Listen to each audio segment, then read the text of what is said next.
What's happening, people? Welcome back to the show. It is an end of 2024 lessons episode. I like to do these toward the end of the year, recapping some of the best lessons I've learned from the podcast and from my reading and from my newsletter and everything else. And I kind of bundle them all together. So there'll be some greatest hits that you're familiar with and maybe a lot of stuff that you missed. Apparently, 66% of you only started listening to the show this year, which is pretty wild. Spotify Wrapped told me that. So lots of new things. And yeah, I love doing these. I'm so fired up for today. I fucking love doing these episodes. They're so good. So yeah, let's get into it. First one is the insecure overachiever mindset. When faced with a challenge, your nature might be to worry and obsess and grip tightly, the sort of classic insecure overachiever mindset.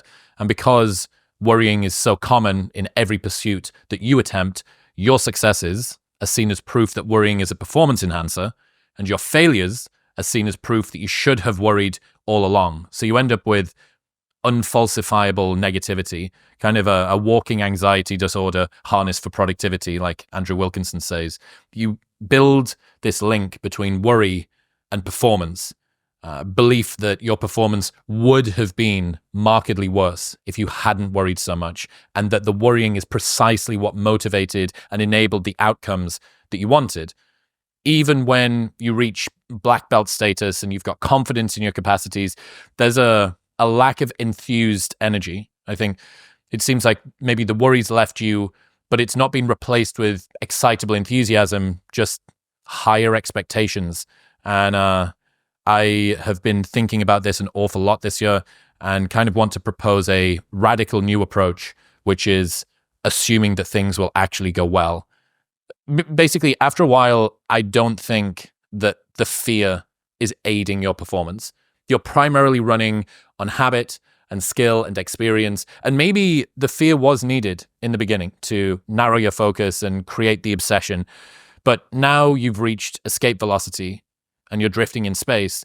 So why are you holding the controls just as tightly as you were when you were on the launch pad instead of actually enjoying the view? And it's a realization that we all need to come to, that this is all going to be over pretty soon. And I need to remind myself to realize that this thing isn't going to last forever. This is one day you will do your final sports match or your final trip to give a presentation or a concluding project at work or whatever. And you can look back on a great run of miserable successes or actually try to embrace some enjoyment, perhaps even try to prioritize it. One thing that a lot of high achievers do, especially people that care a lot about their pursuit, is they confuse relentless dour severity with seriousness and sophistication. I don't think it's more noble to treat your pursuits so sternly that the only positive element is the end result and absolutely none of the experience. TLDR, I think things will go well. You will figure it out just like you always have. So actually go and seek some joy. And this was a reflection, I guess I kind of realized when doing the live show in Australia and then the one in London, and realizing that everything had gone well and that the live shows, especially in Australia, were fantastic. And I'd been so focused on not messing up and on gripping the experience and on controlling everything that I didn't actually, when I look back, sure, we did it. The outcome was the outcome, which was really great. But there wasn't a massive amount of enjoyment during it because so much of it was swimming in this sea of concern and vigilance and, ambient anxiety. So I tried to split test it with London and see, okay, what happens if I just try and enjoy it? And it went even better. And I wasn't terrified every single moment. So maybe assuming that things aren't always going to go badly is a strategy that we can all use, basically. It's similar to this insight from Rich Roll, which is actually from 2023, but resurfaced. And I fucking love this quote. He said, "I still find myself with this sense that success has to be earned. And the only way to earn it is to inflict pain on yourself. And if you're not in pain, you didn't try hard enough. And it would have been better if you'd suffered more. And I think that's a lie. And I want to find out if it's a lie or if it's true." And I think that it's a lie as well. One of the most common questions that we got asked in Australia and in London at the live shows was, how do I give myself credit for my accomplishments in life? Why do I never feel satisfied or finished when the job has been well done? And this, as far as I can see, is another curse of competence. If you're good at things and have high standards, you assume that you should always do well, which means that success isn't a cause for celebration, but it's the minimum level of reasonable performance. Anything less than victory would be a failure, and victory itself becomes nothing more than acceptable. Congratulations, you might be very successful. You also might be very miserable. And I shouldn't say congratulations, because that makes it sound as if you chose it, and you didn't. So a few things to keep in mind. And again, this is largely me screaming at myself to remember these. First off, you're wired this way for a reason, because your ancestors are made up of the most goal-driven, insecure overachievers from history. So you couldn't have been any other way. Your brain doesn't care about you feeling good. It only cares about you being successful. In the past, success meant accumulating food and resources, and now it means accumulating money and accomplishments. And the number of ways that your success-seeking system can be hijacked is greater than ever. So it's not really your fault. Another realization, there are no solutions, only trade-offs. This outrageous lesson from Thomas Sowell. You don't get to live the comfortable life with recognition and progress and all of the personal development that you really care about, and also be able to switch off from that stuff whenever you want. It's like you think that you could be obsessive and driven in one area of your life, but be able to create a hard boundary where it doesn't bleed over into everything else. That's just not the way that it works. Your brain doesn't know, oh, these are the pursuits that I'm supposed to really, really be obsessive about. But when it comes to my relationships, or when it comes to how I feel about my progress in the gym or whatever, I want you to leave that bit apart, compartmentalize it. It's like, no, this is a nature that you're building inside of yourself, or in many ways has been sort of bestowed on you genetically. You can't have these weird bits of territory where you want it over here, but you don't want it over there. So there are no solutions, only trade-offs. Okay, would you sacrifice all of the things that you care about yourself, your depth of thought, the development that you make, if it meant that you got to have a little bit more peace? For the most part, I don't think you would. So with that in mind, just accept it as the cost of doing business, that some stuff that you're not super happy about will maybe come along for the ride. Another one is, you complain about not being grateful and you give yourself no time for gratitude. And I don't mean a daily journal, which becomes a chore. I mean dwelling at the end of a successful experience for 60 seconds, like really sitting in it and considering the details and thinking about how good and satisfied you feel to have completed it. Rick Hansen, in this great book called Hardwiring Happiness, he says, absorb the experience. Imagine it sinking down into you and becoming a part of you. And that's the type of sort of micro habit thing. You give a presentation, you were nervous before, it goes well afterward. 60 seconds of just sitting and thinking about it, like really allowing yourself to sort of revel in that, as opposed to, right, get my phone out, there's got to be emails to do, there must be some Slacks that I've got to answer. Or, you have a difficult conversation with a partner, and instead of immediately moving on to distraction or cuddling or whatever, it's like, hey, sit with that feeling. Wow, that was a scary conversation that we were supposed to have, and it went well, and both of us regulated. How phenomenal. Like, you can sit and allow that to become more of a part of you. And ultimately, you were born into a world that you didn't choose. You were maladapted for the mind that you have, which you also didn't choose. You're in an environment that's replete with games designed to hijack your drive and your attention 24 hours a day.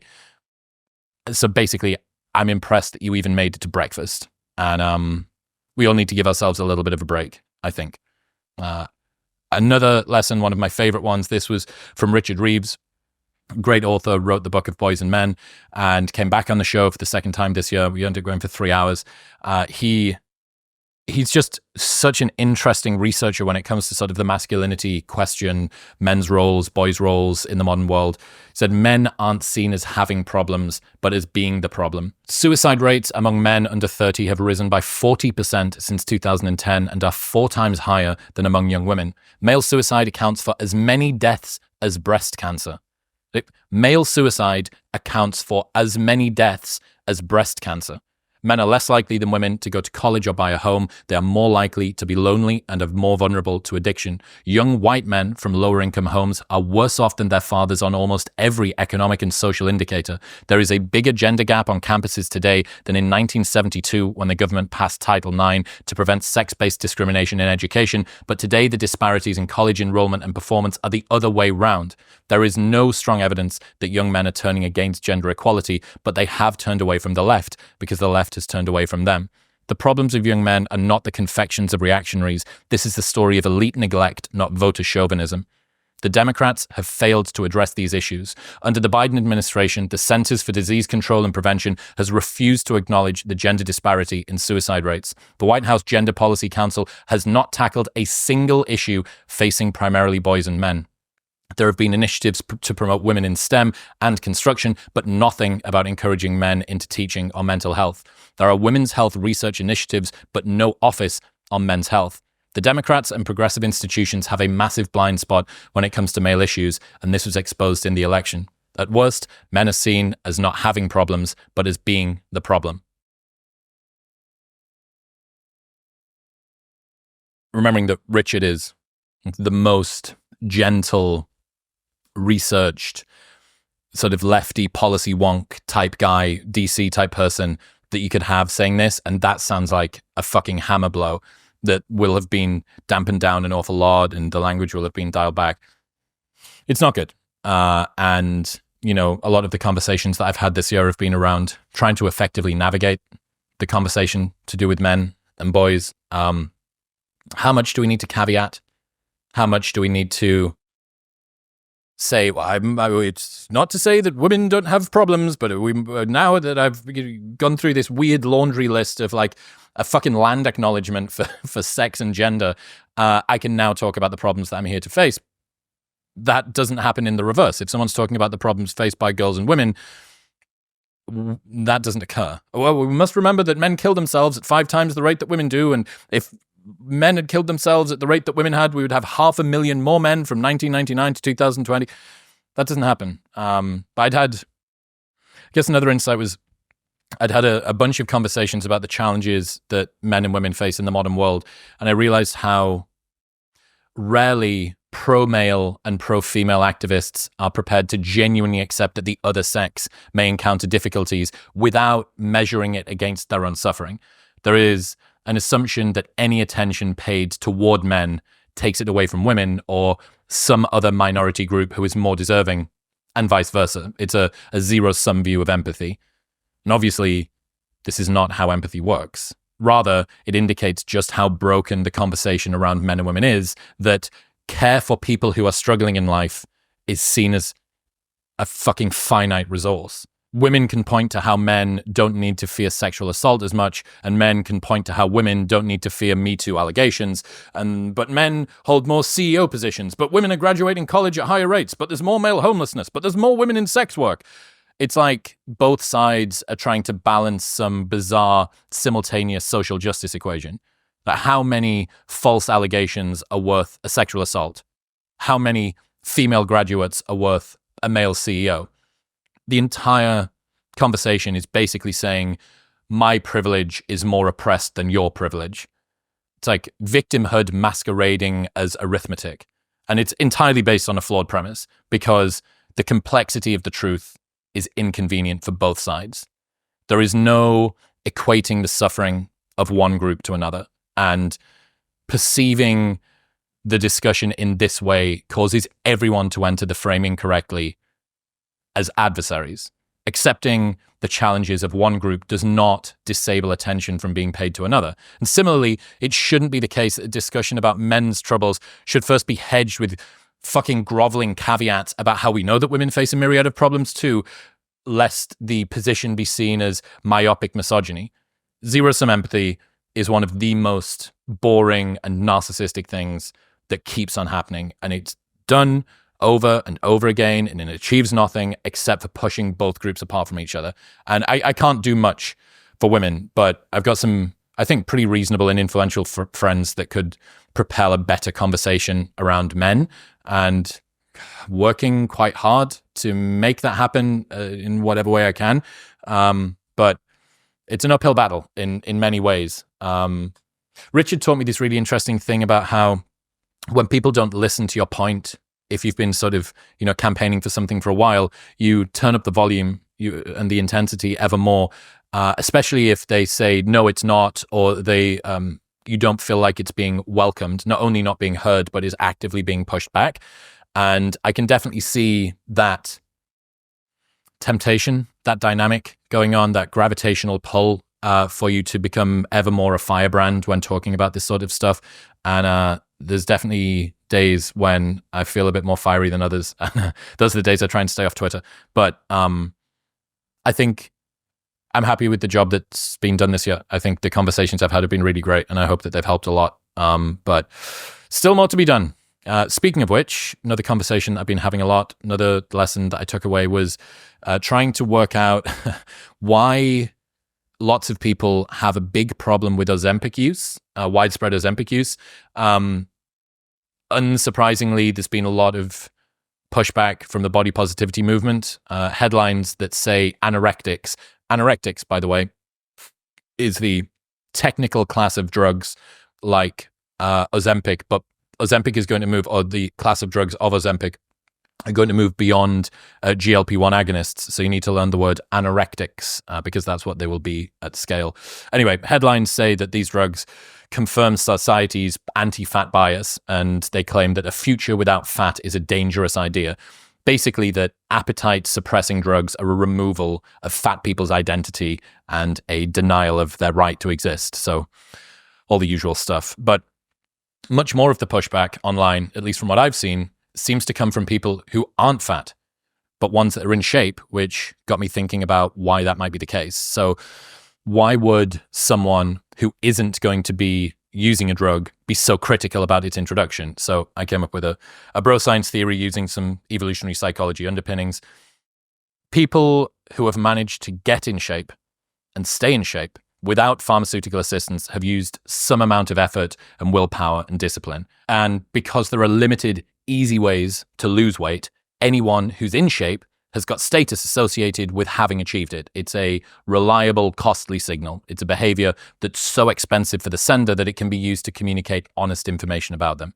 And now, the introduction of easy ways to get in shape derogates the prestige of this signal. It basically lowers the status of being in shape. It also makes it harder to work out the underlying fitness signals that someone's outer appearance usually indicates.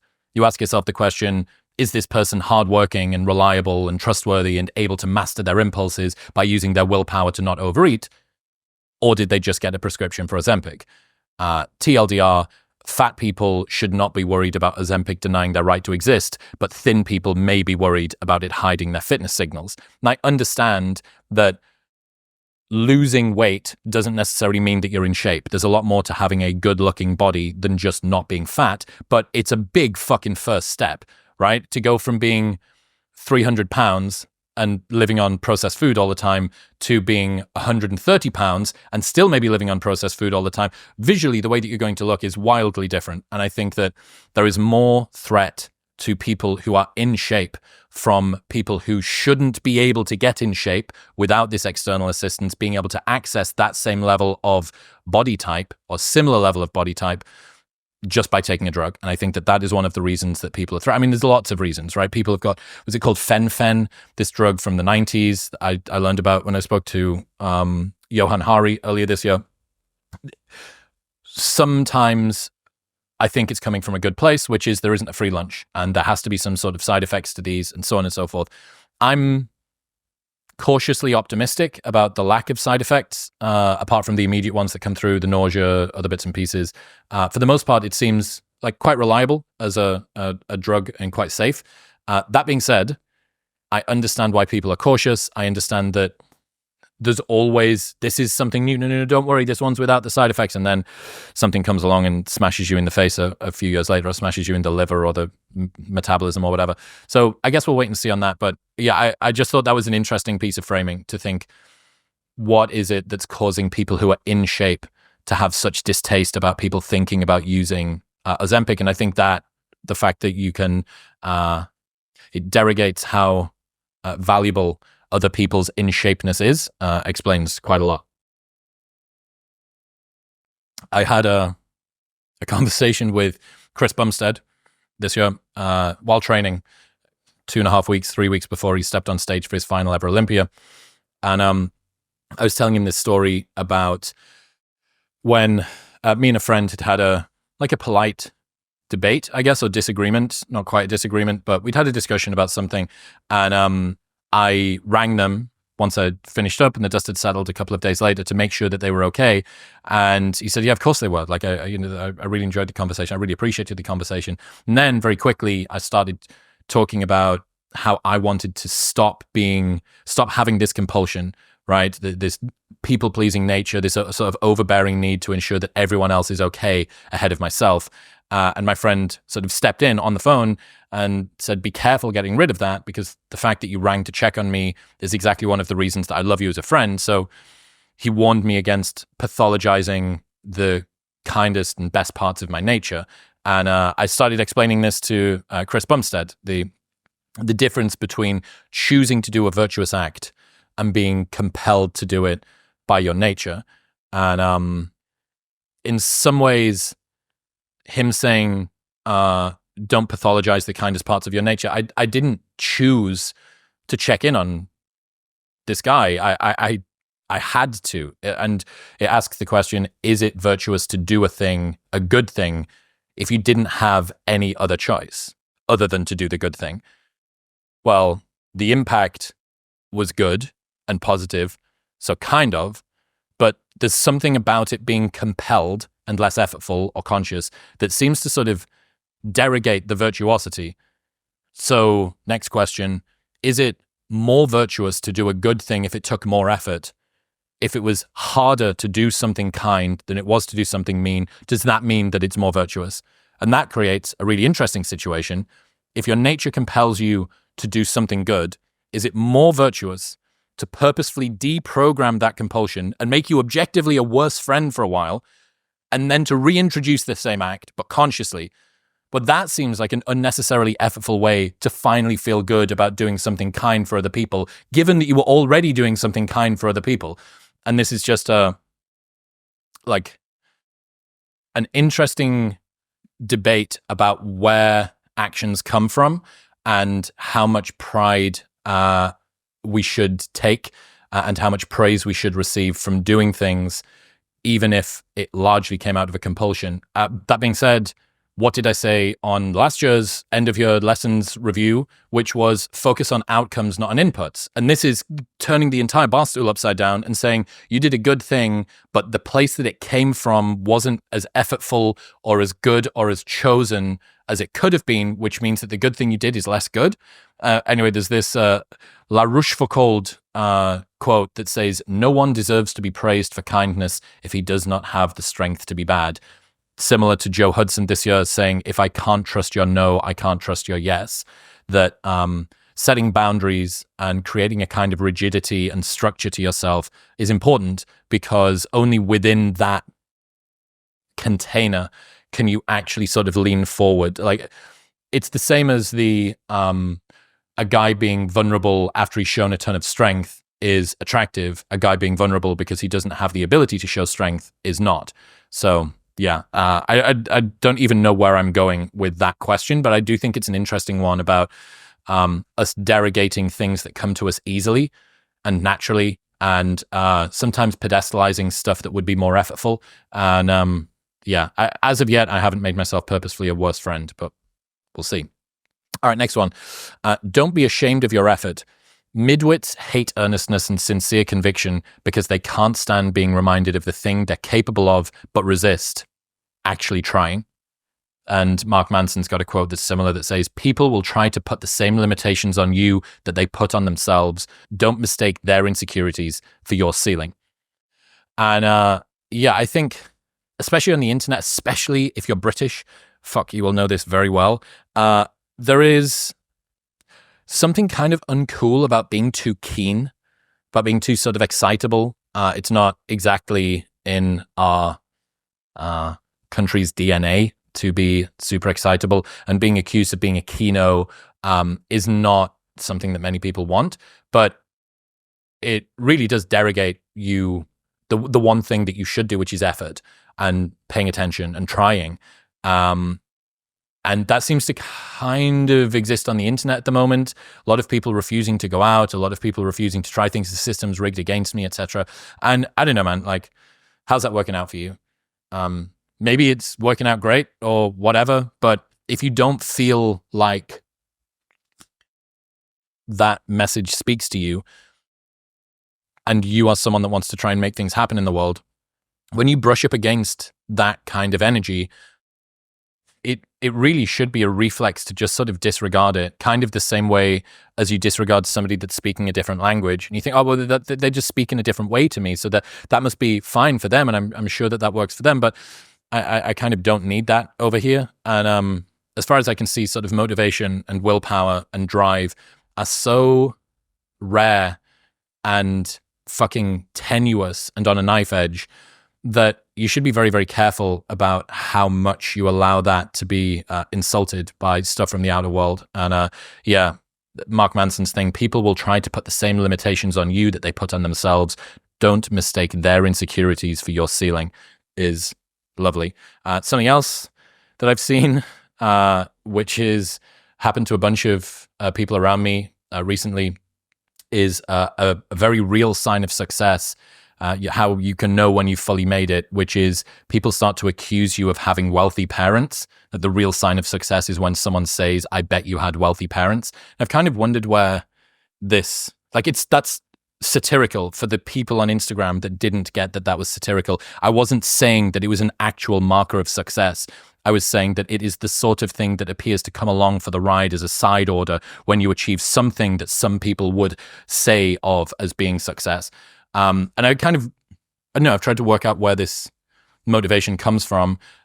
I wonder whether it's that if somebody has achieved something that other people are envious of or would desire in one way or another, and if they're not that different than they were, the reason that the other person observing them hasn't achieved the same thing is put more on them. It's more to do with their efforts, their agency, the way that they've shown up in life. But if it's because of an unfair head start that person had because they had wealthy parents, you don't need to do the same level of self-reflection to work out why you're not necessarily in the same place.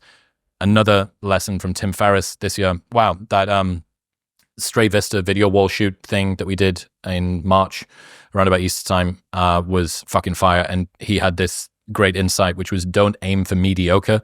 99% of people in the world are convinced that they're incapable of achieving great things, so they aim for the mediocre.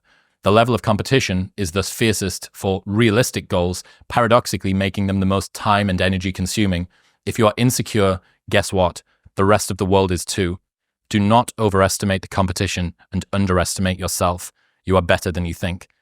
I love that. Do not overestimate the competition and underestimate yourself. I think if you're the sort of person who is regularly surprised by how well things go, that's maybe a good indication that could be about you. And basically, I think I'm certain that most capable people don't believe in themselves enough. And a lack of confidence killed more dreams than a lack of competence ever did. Self-doubt often seems to sort of be bundled into a package deal alongside potential. And I'm not too sure why. It might be that capable people are paralyzed by high expectations, or that competence is correlated somehow with rumination and an introspective mind, or maybe that the greater your capacity, the less accurately you can see your true potential. And as the end goal is simply much further away, it's harder for you to work out. I'm unsure on the cause, but I'm pretty certain on the symptom. More people are held back by their self-belief than are propelled by it. You can kind of think of confidence as a speed limiter that's on your system. You have capacity for more, but your self-doubt limits your ability to chase it. And it causes you to avoid taking risks, which means that you move more slowly than your competition. And it encourages you to criticize your performance, even when you do well, which derogates your motivation. And it makes you compare yourself to other people's achievements, making you feel inferior by comparison. Basically, your mind is not helping you here. placing insatiable demands on your performance doesn't drive more. It doesn't help you to get there. It just makes you despondent at never feeling satisfied, even with a job well done. And George Mack, who has been on the show 8 times, I think, maybe more, he said, there is a guy out there with half your talent, but 10 times your self-belief, making 5 times the money. There is a guy out there with half your talent, but 10 times your self-belief, making 5 times the money. And it's so true. People that just swing for the fences. And I don't mean to stick a middle finger up or castigate the self-doubting, competent person that sort of quietly cracks on in the corner. This is really me trying to give a bit of hope that, again, if you are regularly surprised by how well things go, something's up, right? You're not seeing your capacity in the world accurately. What if things were going to go better than you assumed? What if things weren't always going to be a catastrophe? What if you didn't need to grip and concern and worry and cloy and be desperate and needy? What if you didn't need to do that? What if it was going to go well because you're talented and fundamentally the world ends up giving people what they deserve over a long enough time horizon?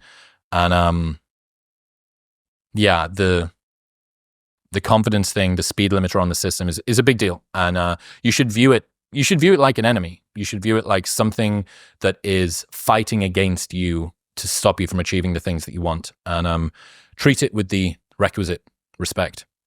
Another one from Jimmy Carr that I just fucking fell in love with last year, and I talked to Hormozi about the start of it. Everyone is jealous of what you've got. No one is jealous of how you got it. And Johann Wolfgang von Goethe said, no man wants to become something. Every man wants to be something already. And I know that sometimes I get a little bit of stick for quote pawning. Instagram makes it seem like I do it more than I do, but I don't know, maybe you listen to a lot of the episodes and you still think that I do. That being said, I want you to explain at least a little bit about why I'm such a massive fan of maxims and quotes and sort of pithy aphorisms and stuff. And the main reason is, for me, it's kind of like WinZip. Remember when you used to zip files or whatever to make them smaller, or you get a bunch of different folders together and they're all zipped up into one? In order to be able to remember a concept, you need something. You need a little gateway into this, and then maybe it opens out into a broader concept. But it's kind of hard to remember the entire thing, or at least to have some trigger that is the entire thing. That's not really the way that it works. The way that it works is an entry point, a very easy to remember entry point, that from there, the rest of this idea sort of spreads out. And that's why mantras are so good, because it's a very short, pithy thing that you say to yourself that keeps everything going. And I found a quote. This is the most fucking me thing that you could do, finding a quote that justifies why you should use quotes. But a Nobel Prize winner, Andre Gide, said, everything that needs to be said has already been said, but since no one was listening, everything must be said again. So that's my elevator pitch for 2 reasons, I suppose, why relying on maxims and aphorisms are a good approach. First one, it makes things very easy to remember and is a gateway drug. It's a thin end of the wedge to get people into these ideas. And secondly, not everybody knows everything that you know, Guy. And 66% of people who found this show this year, even though at the start of the year I was like, oh my God, the show's really big. So yeah, we need to say it again. I'm going to say it again. Next one. This is from Elon Musk on Instagram. Actually, he got clipped doing an interview and talking about what it feels like to found a startup and to be a CEO. And I then got a quote from Mark Andreessen talking about Sean Parker. Sean Parker says, running a startup is like eating glass. You just start to like the taste of your own blood. Running a startup is like eating glass. You just start to like the taste of your own blood. So hardcore. And Elon said, a lot of times people think that creating a company is going to be fun. I would say it's really not that fun. I mean, there are periods of fun and there are periods where it's just awful. And particularly if you're the CEO of a company, you actually have a distillation of all the worst problems in a company. There's no point in spending your time on things that are going right, so you only spend your time on things that are going wrong. And there are things that are going wrong that other people can't take care of. So you have the worst filter for the crappiest problems in the company, the most pernicious and painful problems. So I wouldn't say it's fun. You have to feel quite compelled to do it and have a fairly high pain threshold. And there's a friend of mine who says starting companies is like staring into the abyss and eating glass. And there's some truth to that. The staring into the abyss part is that you're going to be constantly facing the extermination of the company because most startups fail. Like 90%, arguably 99% of startups, that's the staring part. You're constantly saying, okay, if I don't get this right, the company will die. Quite stressful. And then the eating glass part is you've got to work on the problems that the company needs you to work on, not the problems you want to work on. So you end up working on that. You really wish you weren't working on it. That's the eating glass part. And that goes on for a long time. I think I did this 10 reasons not to work for yourself post toward the start of the year. And this is one of the reasons that I've never fully got on board or even partly got on board with the doing a 9 to 5 is for fucking midwit NPCs. You should just Lone Ranger your way through startup world and go work for yourself. Like, it's really not that fun a lot of the time. You get to capture a lot of the upside and it's kind of adventurous, but there is a lot of pain. There's a big amount of pain threshold. And, there are circles of hell significantly lower than the ones that I've had to go through. Some of my friends that have been part of different companies that have got, investors breathing down their neck, they're liable for much more difficult, they're under much more scrutiny. Maybe they're publicly traded now and they've got this press obligations that they need to do.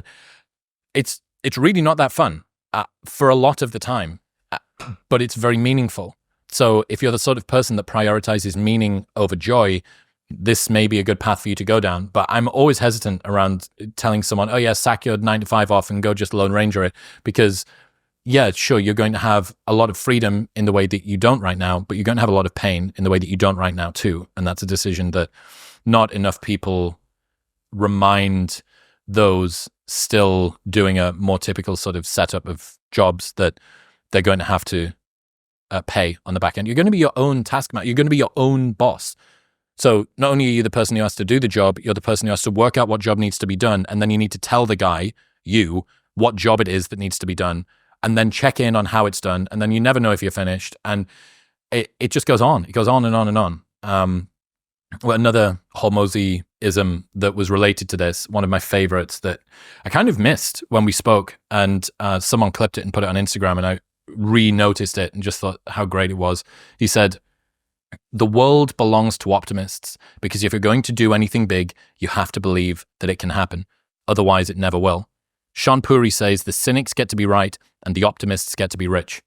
99% right and 100% wrong. They're right 99% of the time, but they're wrong 100% because the only thing that matters is the big one at the end. Your family and friends will say that every girl you ever date is not good enough, except for the one time you find a girl that you're actually going to marry, or that this business idea won't work. And you might have 9 failures. My first 9 businesses didn't really amount to anything. 9. As in, the first one, I spent time on it, it failed. Second one, this one will be different. Spent time on it, failed. And then the third one, this one, failed. And then 6 more after that. And it's painful as shit because the whole time everyone is telling you, I told you so. And they're right. Today. But not forever. That resilience piece, regularly going through failure, moving from failure to failure with no discernible loss of enthusiasm, I think is not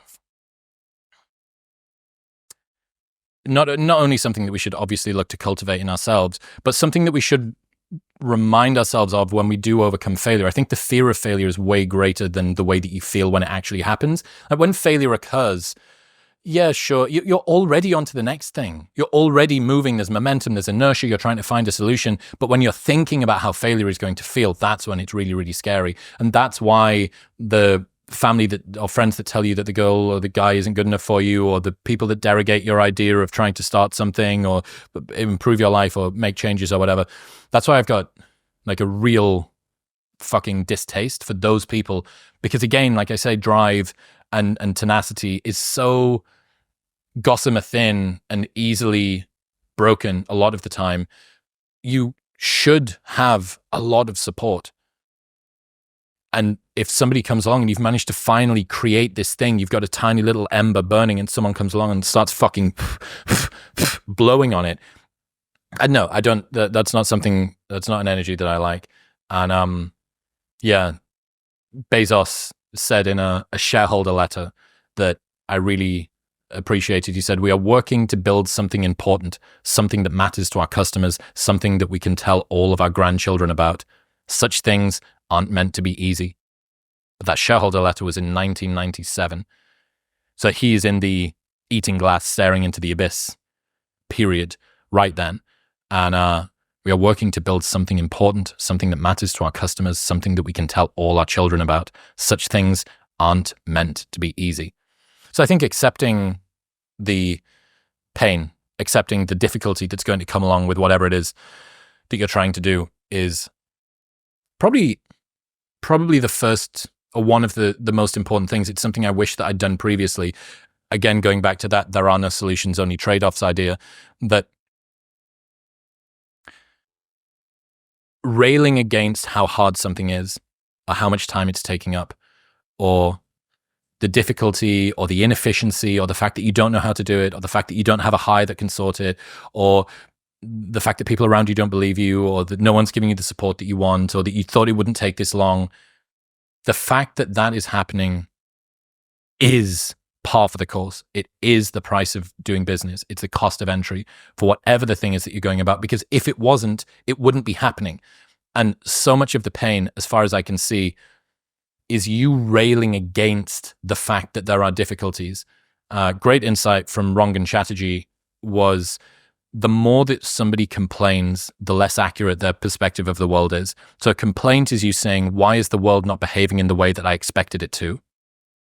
Which essentially identifies that you don't have an accurate model of the way that the world works. There are going to be problems continuously for the rest of time, and there will never be a day when you don't wake up and have to mediate or negotiate or cajole your way through something. Okay? So given the fact that these things are fucking unavoidable, why are you complaining about them? And why are you so surprised when they happen? So yes, I think such things aren't meant to be easy is a nice little reminder. And you might remember if you watched one of the Rogan episodes I did, I talked about this region beta paradox thing, this sort of comfortably numb area where things aren't so bad that they're really bad and they cause you to change, but they're not so good that you're actually satisfied with life and you get stuck in the middle. I realized that there is an inverse of this, the reverse region beta paradox, which is being in an aggressively terrible working cadence or environment, but having such a tolerance for discomfort that you can endure it for a lifetime. Lower resilience, less stubborn people would snap out and have to find a way to change things, but not you. You're basically the David Goggins of working hard. Like, who's going to carry the workload? You are, forever. And that's kind of a double-edged sword in some ways. You know, there's a bit of me that thinks that's really romantic. You're able to do something that not many people are. Congratulations. But on the other side, it allows you to stay in a situation that any normal, sane person would have pulled themselves out of. In some situations, that's great, and that's resilience, and you're doing fantastic. But in others, it causes you to stick about when you should have already moved on or pivoted or changed your approach or something. But because your tolerance for working hard is there, you just continue to press your nose against the grindstone. Anyway, next one. An ode to people who don't believe in themselves. What comes first, belief or action? Do you need to believe that you can do a thing before you can do it? Fake it until you make it is one option, but incredibly hard if you're introspective and have low self-belief and high standards. So what about make it until you believe it? Here are some lessons that I've learned. You can believe you're not worthy of a thing and still attain it. You can be adamant that your efforts are going to go badly and still succeed. You can grip and grasp and fear and it ruin the enjoyment and be totally unwarranted and things still go well. You can have no self-belief and show up anyway. You can want more for yourself without knowing exactly what that looks like. You can doubt the process, question your talent, be uncertain that you're making progress, disparage your accomplishments, permanently feel like you're not working hard enough no matter how hard you work, never give yourself a break, fail to fully feel gratitude, be terrified of never reaching your goals, and still end up in a place that your 20-year-old self could not imagine you'd ever get to. Self-belief is overrated. Generate evidence, says Ryan Holiday. And this resilience of doing good things in spite of you not believing in them or believing that they're going to happen is pretty miraculous. That for all that I can say, you need to, I'm questioning whether or not it's virtuous to do something virtuous if you don't feel like you had any other choice. Ultimately, you can get to a place that you'd be very surprised by, regardless of how motivated you feel to get there. Like, the world really only knows the actions that you take. It doesn't know about the internal state until that then shows up in the way that you actually perform. So, yeah, some things to keep in mind. Number one, don't grip life so tightly. Being too serious creates a kind of brittle fragility, which a playful attitude insulates you against. Your goal is dynamic persistence over the long term. And taking things seriously gives you a huge advantage in bursts, but chronic seriousness makes you rigid and at risk of blow up. Question from Joe Hudson from the start of the year was, what would this be like if it was 10% more enjoyable? When you're sat in a meeting, when you're having a conversation with your partner, when you're playing sport, when you're doing something that you love or something that you hate or something that's in between, what would this be like if it was 10% more enjoyable? Matthew McConaughey said, make a sense of humor your default emotion. Number two, don't be so worried about winning that you forget what winning is supposed to feel like. Is your presiding feeling when things go well one of happiness and satisfaction or one of relief? Is it joy or simply the abatement of fear? And after a while of winning, you realize that how you win is more important than if you win. How you feel during the event is more important than the outcome of the event. How the people who read your work are impacted is more important than how many people are impacted. You can't be so terrified of failing that even the act of winning is made miserable. And number three, it's all vibes. Ultimately, you are doing things not to say that you've done them, but for the experience of having done them. When you look back, it's the experience itself and not just the outcome that matters. Sure, outcomes are more important than inputs, but vibes are more important than all of that still, because that's what you're going to remember, your felt experience of it. And one of the big determining factors in how you feel will be the outcome. I'm not saying that you need to forget about winning, forget about your desires and your goals and just like enjoy the moment under a tree on fucking psilocybin. You still need to go and do the things, but do not derogate how important the actual process and making sure that you enjoy it is.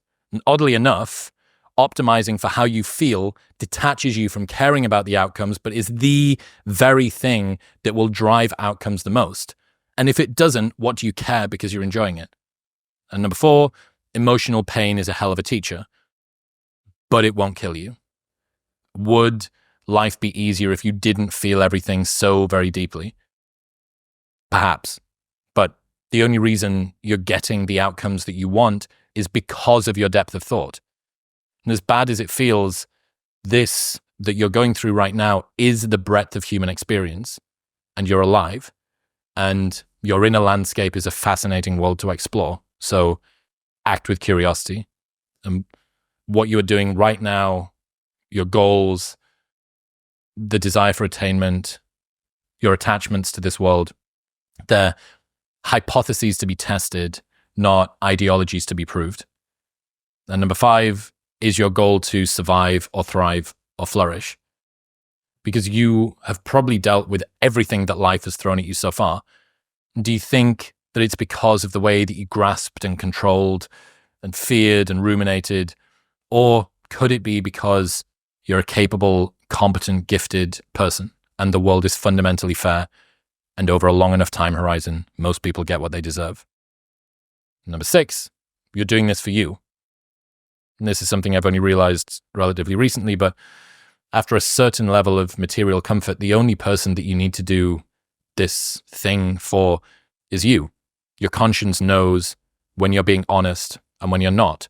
I think optimizing to make that person happy, that conscience happy, is a really good idea. You should basically be the person that your mum thinks you are, or the person that your younger self wanted as a role model. Brave, courageous, earnest, honest, virtuous, like on fire. There's this quote from the ancient Greeks that says, live as though all your ancestors were living again through you. I really love that. This sort of, we judge people based on how much life they can tolerate, how much feeling they can deal with and carry and enjoy. And that's something that we should all try and have more of in ourselves, being that person that your younger self wanted as a role model, of being the person that your mum thinks you are. I think is a good rubric. Another person that I've fallen in love with, another lesson that's just great, from Oliver Berkman. Question: how much should you care about things? Answer: I'm not exactly sure, but I know that it's not the absolute maximum amount all the time for everything. That, again, the classic insecure overachiever who struggles to distinguish correctly between the small number of areas in life which require every ounce of your vigilance and attention bringing to bear on them, and the ones that don't. Not every situation is life and death, and you don't need to optimize or win or perfect every area. You can pour your finite time and energy into something infinitely more absorbing than trying to keep life under control, and that thing is actually living it. I was reminded of this the start of the year when I made myself pass out during a breathwork class because I figured that if 2-minute holds are good, then 3-minute holds must be even better. So I'll do that and then I'll win. Like, win what? And all that I won was a concerned look from the breathwork teacher as she was coming over me like this, upside down, rubbing the side of my neck, trying to bring me back round. I think a lot of us have this sense, this worry, this concern about doing everything perfectly, especially things that you're supposed to be doing to relax, like meditation or hobbies. And in the process of trying to be perfect, you manage to thoroughly ruin the enjoyment of whatever you're supposed to be doing by turning leisure into labor. You don't go for a walk because you want to enjoy your time in nature. You go for a walk because Andrew Huberman once said that it improves your dopaminergic response so you can focus better when you get back to the office. You're not spending time playing an instrument so that you can chill out and enjoy yourself. It's so that you can learn some new chords and maybe you can make a new record, and maybe that record, like, you have to remember that you're not fixing a problem. There is no problem to be fixed. There is no doing this wrong in many areas of life. There are a small number of pursuits that you should bring to bear all of your effort and attention and detail and rumination. But that's not everything, right? Question: how much should you care about things? Answer: I'm unsure exactly, but I know it's not the absolute maximum amount all the time for everything. Learning, again, like what we were talking about earlier on, this helping to delineate the territory of where should I apply all of my effort and where can I learn to try and let it go a little bit more. And that momentum that you've got, the habits that you have, the way that your mind and body operate are going to be very difficult to turn off. But they're going to be even more difficult to turn off if you don't fucking know that you're supposed to switch them off. If you're like, hey, dude, it's pickleball, right? You don't need to... I told this story as well. At the start of the year, I was playing doubles, co-ed doubles, and I was playing with a girl that I'd never played with before. And she was like young, 21 years old or something, and super bubbly. And it's two games apiece. We're going into the final game. And we're walking back toward the baseline. I'm like, right, okay, so it seems like when we drive, we need to move up to the net a little bit more quickly. And that guy's really good on his backhand, but you'd be surprised. I think that we can, if we switch them over, we're actually going to... And she says, yeah, oh, that's good. Let's not forget to have fun. And I thought, very good, fun. But I had to be broken out of it because I'd just taken this same level of seriousness that I apply to lots of areas of life, to an area where it really shouldn't have been. And loosening our grip, I think, is a good insight. Carl Benjamin used to be called Sargon of Akkad, now does Lotus Eaters podcast. A surprising insight from him that I learned this year. Being mean doesn't change people's minds. The problem is that so many people spend so much time online that they fail to remember that people are all human at the end of the day. And treating someone else with a modicum of respect is actually a far better way to get them to see your position than flinging at them with fire and vitriol. Another one from Gwynder Bogle: rude people are stupid people. A useful thing Twitter taught me is that rude people are almost always stupid. In virtually every case, when someone viciously insults me for something I said, they also misunderstood what I said. This makes sense because rudeness and stupidity share a root cause: carelessness. And this is, I had this idea of the soft signal of effectiveness, basically what Carl said, that if you really care about changing minds, you'll dial back the level of aggression in your discussion, in the way that you put your debates forward. You'll do that because you're more concerned about having the correct level of impact and getting somebody on your side than you are about looking cool or making them look silly. And yeah, being mean doesn't change people's minds it's just such an obvious. When have you ever been patronized or passive aggressed or mocked into changing your opinion? Like, it just causes you to dig your heels in more. And what it shows when somebody uses that kind of rude, stupid tactic, it shows that they're more bothered about looking good than actually having a positive impact. And that, I mean, fucking who am I to say that you should be more bothered about changing minds than you are about like bolstering your shallow self-esteem? But it does tell you a lot about the person. One of the big things it tells you about them is that they don't care that much about the cause. They care significantly more about themselves. Let's do two more. Let's do a few more. Actually, I got some cool ones here. So not too dissimilar to what I was talking about previously. This vulnerability coming from a place of strength as opposed to from a place of weakness.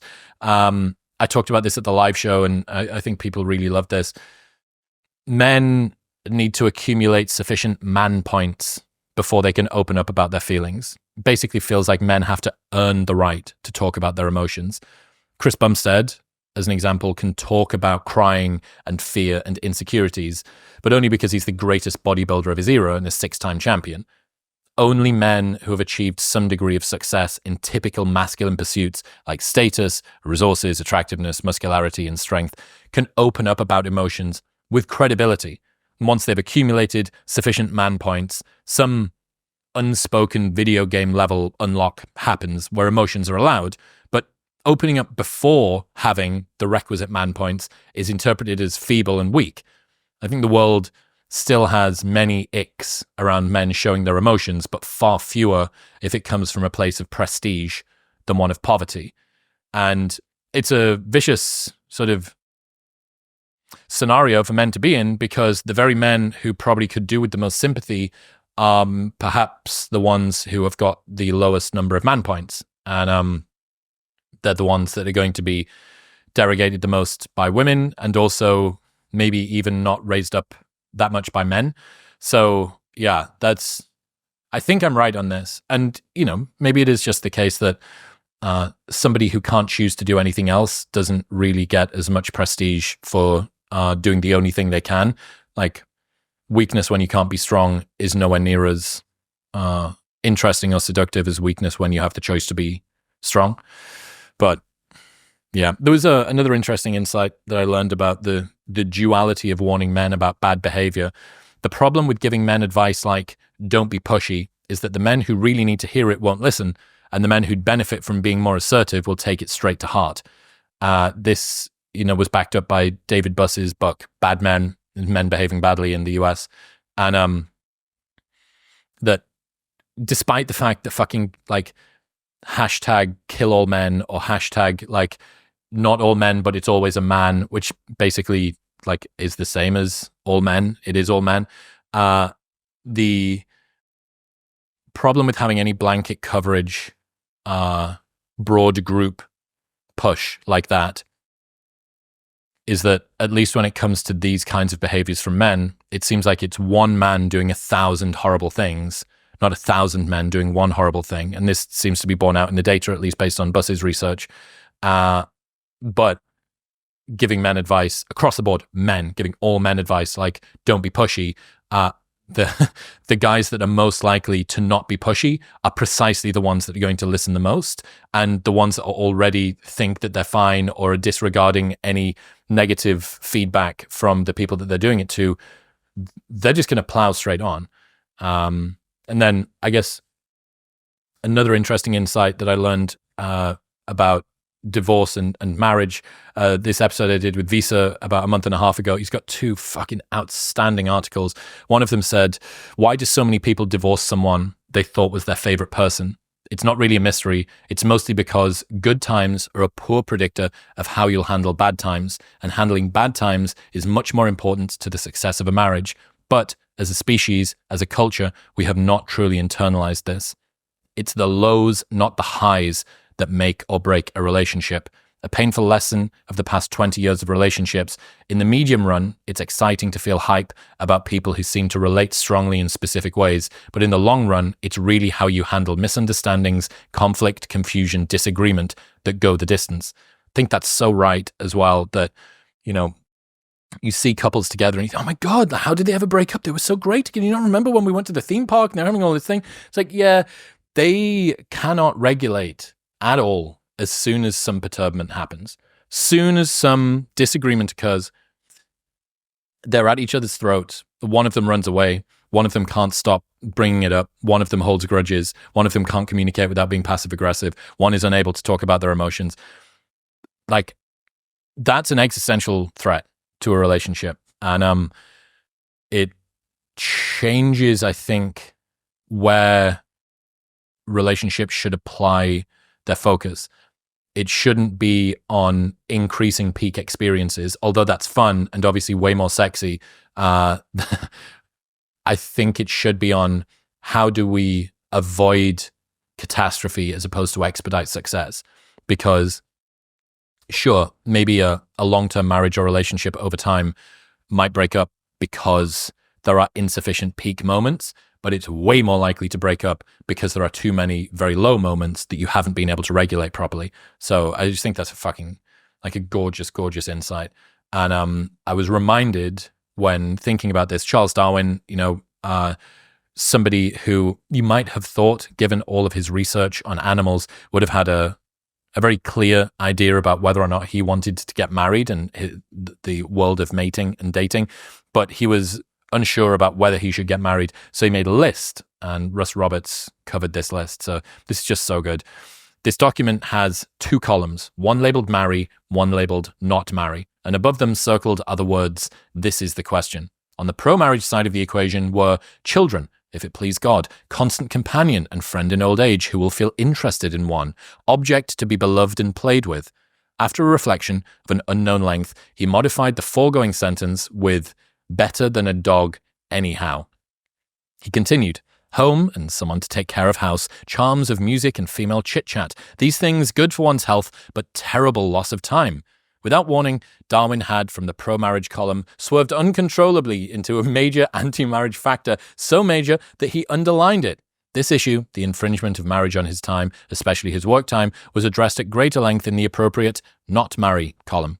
Not marrying, he wrote, would preserve freedom to go where one likes, choice of society and little of it, conversation of clever men at clubs, not forced to visit relatives and bend in every trifle, to have the expense and anxiety of children, perhaps quarrelling, loss of time, cannot read in the evening, fatness and idleness, anxiety and responsibility, less money for books, and, if many children, forced to gain one's bread. Even experts in mating and evolution struggle with big decisions. And, look, if it's tough for Darwin, then it's okay for it to be tough for you. Look, I'm going to love you and leave you. That was awesome. This year's been just so phenomenal. And the conversations are not stopping. The lineup of guests for Q1 for next year, I can't believe it. It's people that I've wanted on the show for forever. Some of them are already recorded. Some of them are coming. I love you all to bits. I really, really do. All of the likes, the support, the shares, the messages, the emails. It really means a lot. And I hope you have a fantastic Christmas, a very happy New Year. I'll see you soon.